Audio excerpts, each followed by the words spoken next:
Hello, everybody. Welcome to the Deadhead Cannabis Show. Jim Marty reporting from very warm 90-degree Longmont, Colorado. Out in my barn. It's a warm afternoon here in Colorado, and I've got my partner up in Illinois, Larry Mishkin. Larry, how are things up in the greater Chicagoland? Yes, Jim. Been in the news. Very nice to hear from you. Things are well here in Chicago. The weather is warm and humid, just like we expect it to be this time of year. So at least it's nice to have some normalcy involved. And once again, I have to express my envy that you're broadcasting from the barn and I'm sitting in my office in Northbrook. And I can assure all of our listeners that as nice as my office is in Northbrook, there's nothing like broadcasting from the barn. Oh, thank you very much.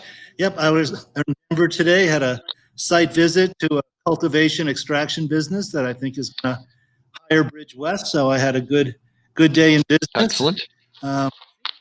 Colorado might be getting somewhat back to normal in that I had very heavy traffic coming all the way from Denver today, almost like pre-COVID times. Yep. A lot of trucks on the road, really slowing things down. Yep, and we've seen the return of that here, which is the unfortunate part of coming out of the COVID crisis. Is for the last few months, it's just been lovely. On the rare occasion that I needed to go to downtown Chicago, I could literally hop in my car and just fly down there, which is unheard of in the Chicago metropolitan area. And then the other day when I had to go back down there once again, I got reminded of the realities of traffic throughout this part of the world, which can be pretty brutal. So, that's the downside of the recovery, if there is one. So, we got lots to talk about today. Lots of marijuana companies in the news. Lots of politics going on. We've got lots of social unrest around the country. We've got the COVID virus that seems to never want to go away. We have election in November, not just for the presidency, but the House and the Senate. Both could possibly change hands. Who knows whether it'll go Democrat or Republican. I think everything is very much up in the air as we sit here in the waning days of July. Well, I would agree with that. And it's too bad that we don't have him on our show today, but I will quote Bob Hoban, who the last time I was out in Colorado and found myself engaged in a political discussion with him, said at the end of the day, his mantra is 50-50. He said you take most issues in this country, and most of the issues in this country come down around 50-50. And his point was, if either party would win the presidential election with 53 or 54% of the vote, we'd say, oh my goodness, it's a landslide, given how balanced things typically turn out to be. And the truth is that although I know certainly for some people it can be painful to hear viewpoints expressed that aren't necessarily those of your own, but on the other hand, I find it kind of comforting to think that we live in a country where even if I don't agree with somebody else's opinion, I know that I'm not really in the minority myself either. We kind of balance each other out and, hopefully at the end of the day, agree on those things that are important and good for all of us. Yes, that's very important that you people my age and your age, us baby boomers, pass on the right to be wrong to our children. Right now there seems to be a lot of people, and I would say principally on the left, who want to silence any kind of opposition on the right. And as I like to say, it's okay to disagree, you just can't be disagreeable. And I think people are being a lot more than just disagreeable right now. Well, I think you're absolutely right about that, Jim. The hallmark of this country on either side is that if you don't listen to what the other side says, then what are you really protesting for or really trying to support? Whether you're on the Black Lives Matter side, whether you're on the law and order side, whether you're on the right or on the left, the whole thing that's always made this country great is that we do listen to what everybody says. And one of the famous lines is that I will defend to my death the right for you to say that which with which I wholeheartedly disagree. And that's really where this country needs to be. You don't have to agree with all the words being said out there, but we can't just tune them out because we don't like what the person is saying. That's right. Everybody, as I said, has the right to be wrong. That's very true. Politics. I had a political interview this week. Yeah, tell us about that. Our Colorado Leads group, which is a political action committee of the leaders of the cannabis industry in Colorado, which I've been a proud member for several years. We are nonpartisan. We really have one issue, and that is safe and legal cannabis and the preservation of the industry that we have built to a $2 billion a year industry here in Colorado. And we had a guest on a Zoom call, former Denver mayor, former governor, and former bar owner, John Hickenlooper. I didn't know he was a bar owner. That's funny. Yeah, and he was very good. He made himself available for a full half hour. We asked him a full range of questions that he didn't shy away from. Good. But the most surprising thing to me was that he's running as the Democratic opponent to Cory Gardner. He's trying to Senator Cory Gardner, for our audience who may not be familiar with Colorado politics. And so it's for the U.S. Senate that he's running. And very interesting. He started out by saying, listen, I really need to, apologize to your group. I want to get some dirty laundry out right away, that when I was the governor in 2012, I vetoed several marijuana legalization bills. And I did so because I was afraid of underage use and DUI, driving while high. He says, but the statistics have borne this out, and now I'm all on your guys' side. Okay. A convert. Yes, but a fairly uneducated convert, in my opinion. Yeah. Because the second thing he said was, I'm for descheduling marijuana.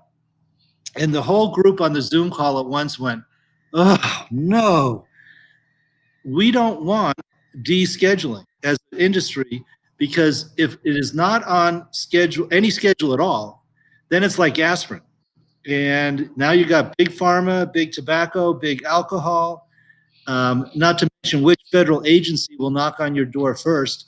So what we support is the States' Rights Act put on by Cory Gardner on the Republican side, Elizabeth Warren on the Democratic side, co-sponsors.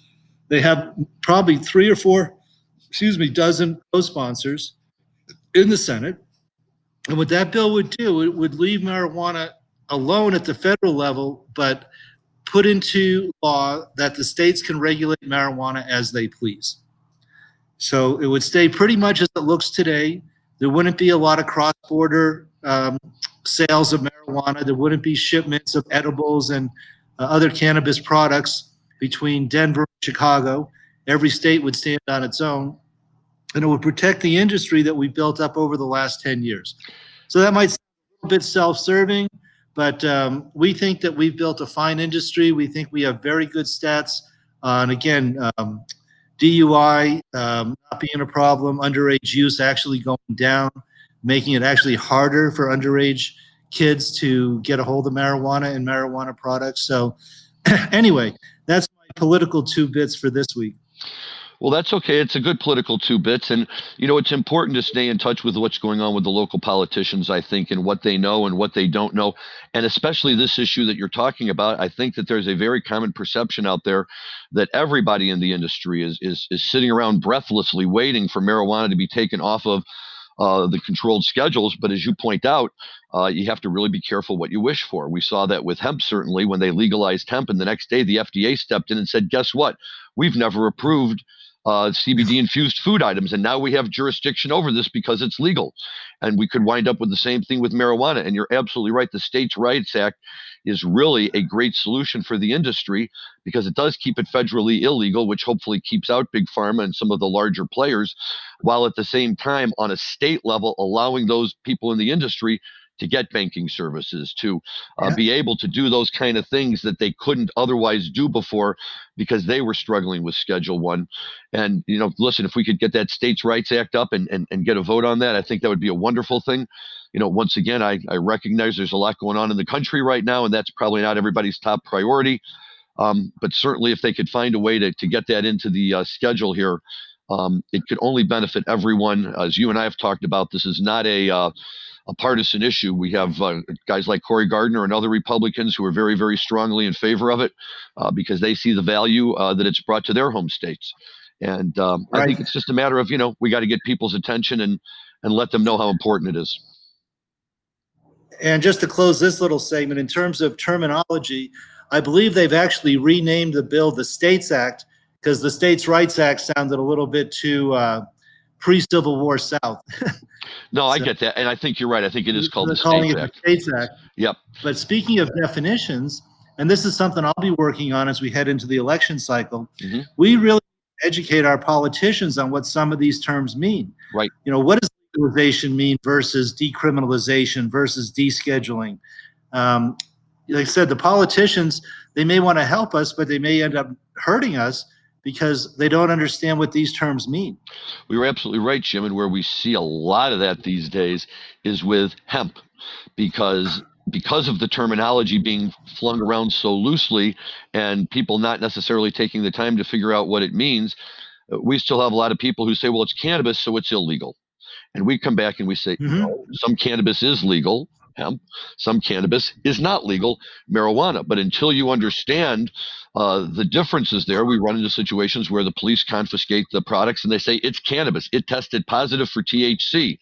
And then we have to take the time to explain the different types of cannabis and the rules on how much THC can or cannot be allowed to make it industrial hemp. So I couldn't agree with you more that normalizing it, making the terms known, and getting people to understand what we're talking about when we describe these various types of cannabis products will help the industry go a long way. Very good. Well, I want to leave a little time for music, but we have a couple of headlines in the news this week. Larry, I'll let you digress on some of the things that have crossed your computer screen this week. Yeah, it's the thing that really caught me, Jim, is that, as I'm looking through some of the articles, and once again, let me just give an unsolicited plug to Marijuana Business Daily and their excellent staff who assemble these stories and keep everyone so well informed on what's going on in the industry.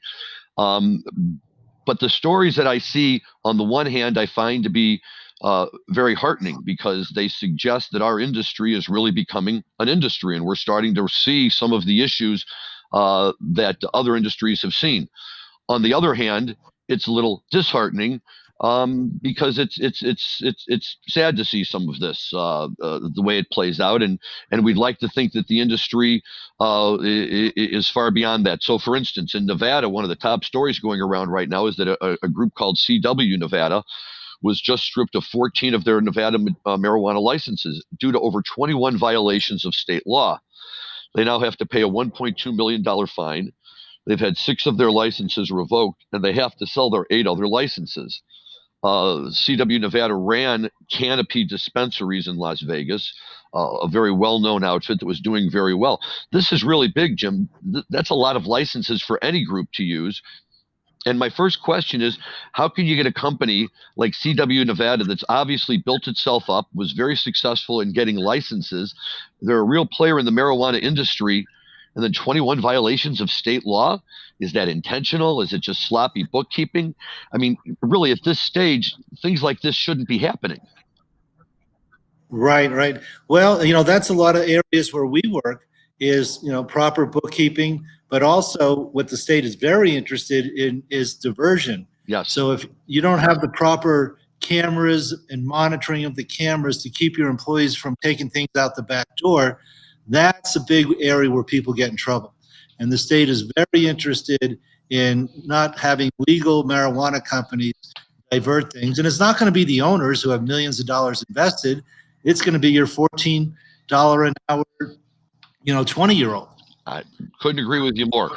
And I think that that's a great point, which is we can't expect every employee of every single company to always toe the line. We know that's not practical.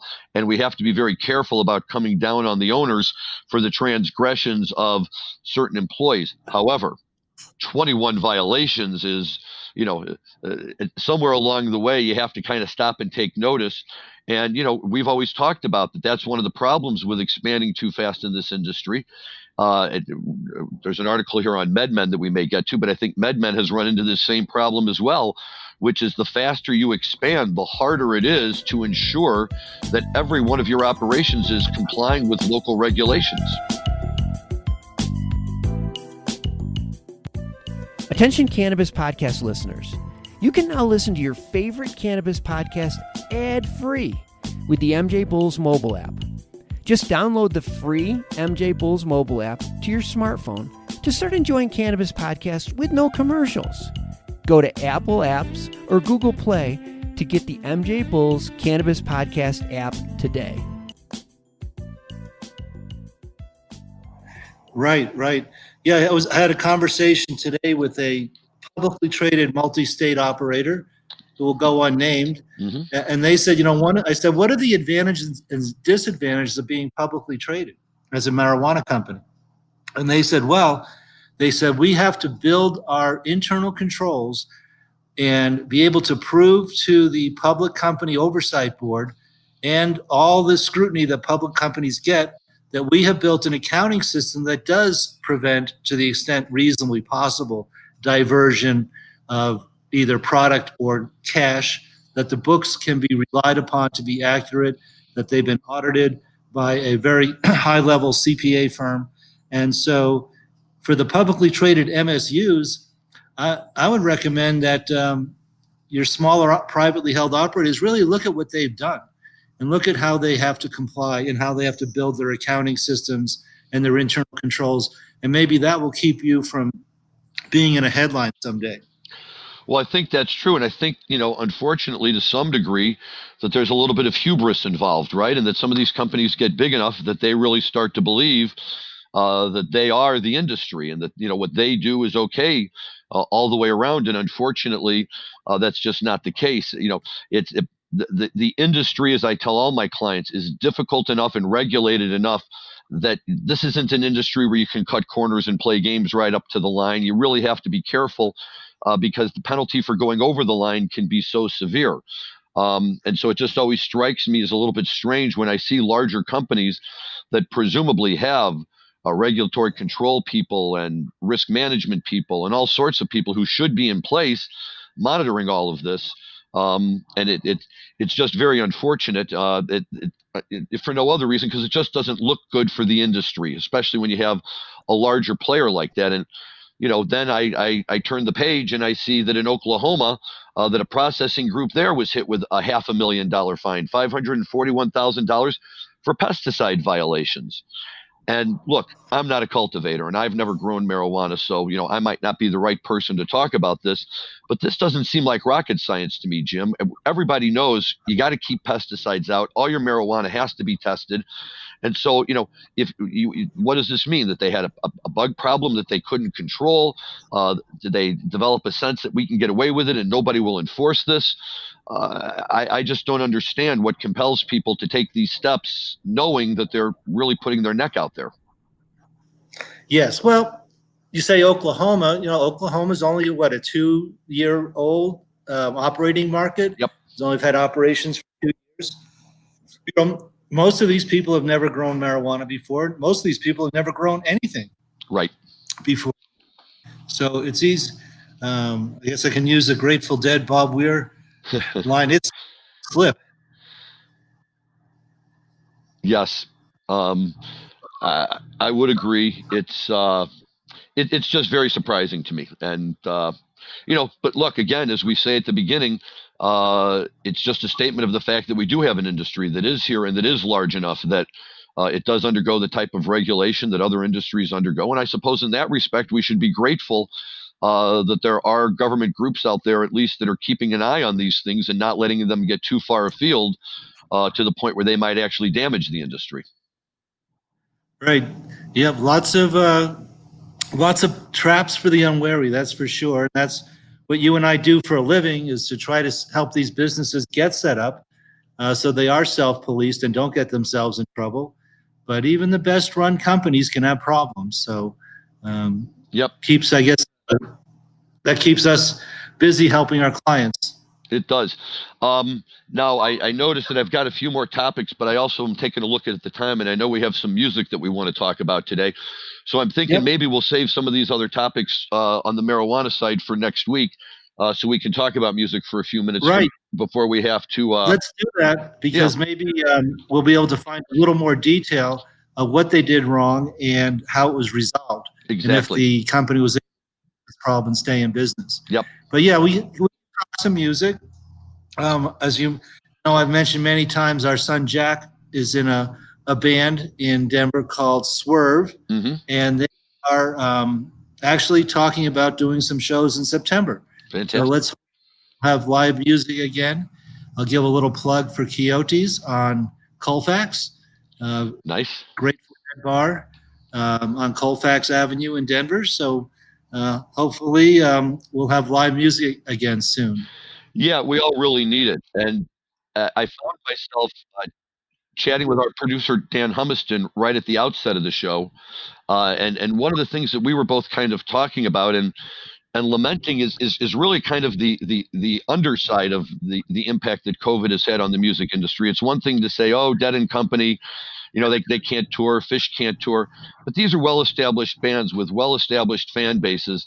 And although it's inconvenient for their fans to not be able to go and see them, and it's inconvenient for the bands to not be able to go out and generate some income, you know, they're big enough that they're going to ultimately survive this. They can do their video shows, they can put out new albums, they can do whatever they want. But what about the new bands? What about bands that are just coming onto the scene now that rely on a whole summer of touring to really build up a fan base, that need those ticket sales and that merchandise sales to have enough financial ability to stay afloat and to get from one show to another? But, you know, how do you develop a fan base? I mean, look, we sit around and talk about the Deadheads all day long, but I think it's indisputable that what made the Deadheads is that they all went to live shows, many live shows over and over and over again, to the point where they developed this whole community.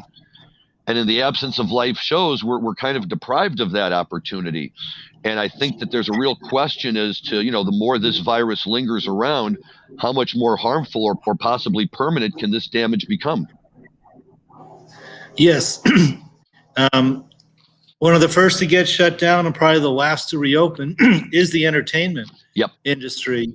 A lot of the economy is back now. Bars and restaurants are doing okay, not great, but they're making an effort to survive. But, you know, not just live music, which is I miss sorely. I was in Commerce City today at a site visit to a cultivator. And I said, yeah, I've got lots of fond memories of Commerce City. I've seen over 100 hours of live Fish shows right down the street at the soccer arena. Miss it to death. So, yeah, probably the first to shut down, then the last to reopen is going to be travel and entertainment. It is, and it's really too bad. And it makes me wonder, is the next Grateful Dead or Fish sitting out there trying to get their start and trying to get that fan base developed, but find themselves in quicksand because all of a sudden they're deprived of an opportunity to really go do that. And I guess, to some degree, there's no way to ever really know for sure. Hopefully, as we move forward, and some of these bars do reopen, bands like your son's band and, some other new bands on the circuit that are really trying to get a name for themselves will have a chance to get out there and introduce themselves to us. That's right. Certainly one of the things we've learned about this stubborn virus that seems to refuse to go away is being shoulder to shoulder with several hundred people. Not a great idea right now. Yeah, and that's the unfortunate part, right? I sit there and I listen to Live Dead, and the listening to Live Dead, the best part always, or Live Fish, is you get that crowd reaction. And as that crowd reaction just pours over you, that's, I think, for a lot of us, what gets us back out there. You can listen to music anywhere, but it's being part of that energy and being part of all. And when you take that away, what does it do to the music? And that's really the unfortunate part that we're really missing out. And I personally, I miss the high that you get from being there in a crowd of people. Like, you and I are always fond of talking about at the first Fare Thee Well show. I think it was the second song when they ripped into Jack Straw, and they brought the entire house down. We were 2 songs into a 3-day music festival, and they had won over the entire crowd at that point. It was just a tremendous moment, and you can listen to it on the CD. And if you were there, you can remember how it felt. But if you weren't there, you missed that notion of all of a sudden the whole stadium was just on its feet, electric, as they sang that song. Yep. I was there too, and I refer to it as an electric ripple went through a stadium of 60,000 people. That's a great way to say it, and that's exactly what happened. For anybody who was sitting there wondering, what's this going to be like? Is this going to be the real deal? I would say that by the time they got done playing Jack Straw, if you weren't convinced, then you should just pack it up and go home at that point. Right. Yeah, tuning it into what you're saying, a good story from one of my best friend, Miles. We saw a show in the early 90s in Denver where the Dead had come to Denver in between Thanksgiving and Christmas 3 or 4 years in a row for multi-night runs. Mm-hmm. And the morning after a show, he says to me, Jim, there was moments last night when the band and the audience and the music, we were all on the same page. That's true. It's amazing when all of a sudden you sit there and in fact, I was just thinking about that the other day. Was one of the years at 92, I think, out at the Sam Boyd Silver Bowl. It was the year that they played with Steve Miller, and we were sitting there the last night. And as they played through the second set and started to come out of space, I believe it was into the other one. And, 3 of us all turned to each other and we're like, oh my God, they're about to do the other one, into Morning Dew, into Sugar Magnolia, into Tomorrow Never Knows, into Baba O'Reilly. And they did. And when I try to explain to people, but doesn't that take all the joy of it? No, that means that I'm so tuned into them that at that moment, I could see where they were going. I knew I could. Maybe I was going to be wrong, but 3 or 4 of us, after you've seen them and you learn, you develop that feeling, you can feel the moment and almost, not always, which is why we keep going back, but almost predict where Jerry might go next. Yes, the old Silver Bowl shows. We've talked about them many times on this broadcast. We have. Do you remember the thermometer that was right above Jerry that said like 100 degrees at midnight? I do. They were troopers. They were out there. It was hotter than hell, and those guys were out there cranking away their sets like nobody's business. We were starting to drop in the stands. It was so hot. Of course, we had been out there for hours getting ready in advance, but that was always the thing about these guys, and even still to this day, it's not easy to stand up on stage for 3.5 hours in the blazing sun and play rock and roll. It's just not. And, everybody talks about what bad shape Jerry was in, and I almost beg to differ. I mean, for a guy who was quote unquote out of shape, he was in tremendous musical shape to be able to stand up there and do it for as long as he did. We see it now. Phil's 80 years old, and he's not doing shows these days because of COVID, but right up until that, he was doing the same thing. And you just get the sense that for them, the music is like the fountain of youth. They can just go back to that music and instantly it takes them back. Yep, very good. Hey, we have a few minutes left. So let's touch on the Dead Nike collaboration. Yes. You've got some news on that. Yes. That's, boy, just when you think you've seen everything in the world, right? Jerry Garcia neckties and Ben and Jerry's ice cream flavors for all of a sudden, here comes Nike. Now, Nike, I understand in this country, can be a bit of a lightning rod issue for some people. They've done things that have pissed people off. They've done other things that have, people like their products. If for no other reason, they're forever associated with Michael Jordan and his career.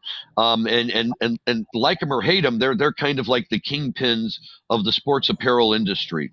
And, you could say the same thing about the Dead as the kingpins of the jam band industry. And the fact that somehow, somewhere along the way, somebody decided to mash these two together. And for our listeners who don't know, Nike is going to be coming out with a very limited run of Grateful Dead inspired sneakers that are going to have like green fuzzy sides on them. And the Shakedown Street dude on the tongue at the top of the shoe. They look very cool, and I'm sure it would be a lot of fun to have at concerts. But my suspicion is they will be very difficult to get a pair, and they'll probably sell out relatively quickly. Although I did see a website the other day where somebody was supposedly giving out secrets to improve your chances on getting a pair of those shoes.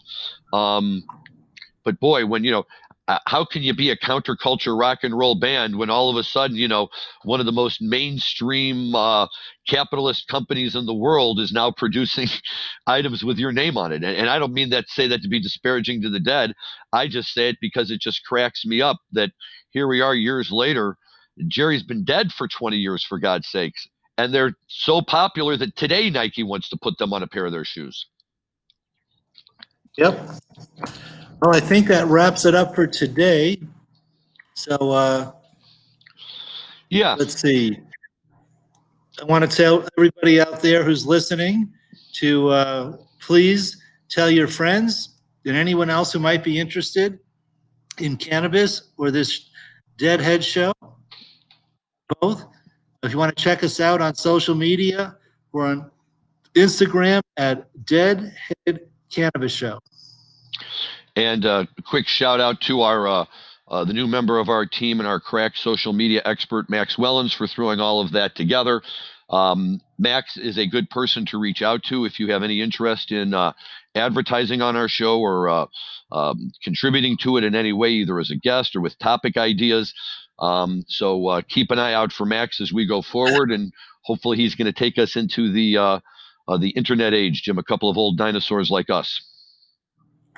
All right. So this is Jim Marty signing off from Longmont, Colorado. Thank you, everybody, for listening. Larry, take us home. I will, Jim. Thank you again, as always. A pleasure to catch up with you. Enjoy life in the barn. We'll try to enjoy life here in Illinois. And to all of our listeners, have a great week. Stay safe, stay healthy, and we'll look forward to talking to you again soon. Thank you. Bye, everybody.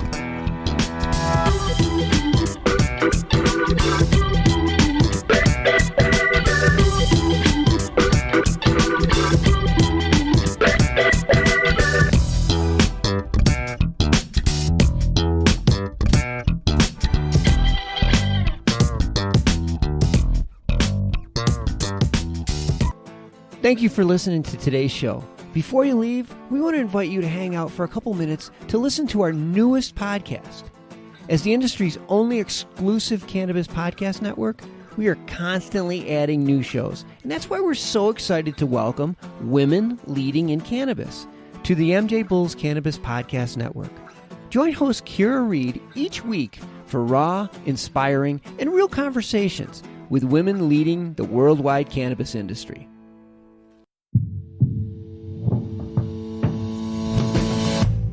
Tell me, boy, you make me so bored.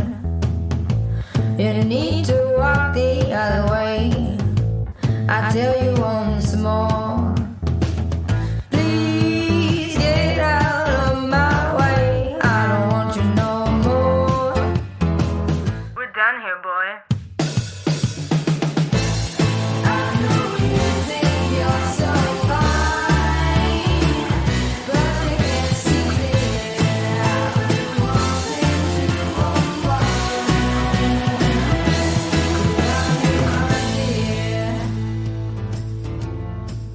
Hi, my name is Kira Reed, and I'd like to invite you to be inspired by the women who are leading in the cannabis industry. Each week, we will discuss empowerment, leadership, and what it means to be a woman in charge in marijuana, hemp, and CBD. As the founder of the Women Empowered in Cannabis community, I have had the great pleasure to get to know many brilliant and talented women who are CEOs, executives, politicians, advocates, and community leaders that are focused on creating a cannabis economy that is just, fair, and equal. We'll learn how these women make decisions, how they navigate a predominantly male industry, and what they're doing to level the playing field for women. I hope you'll join us.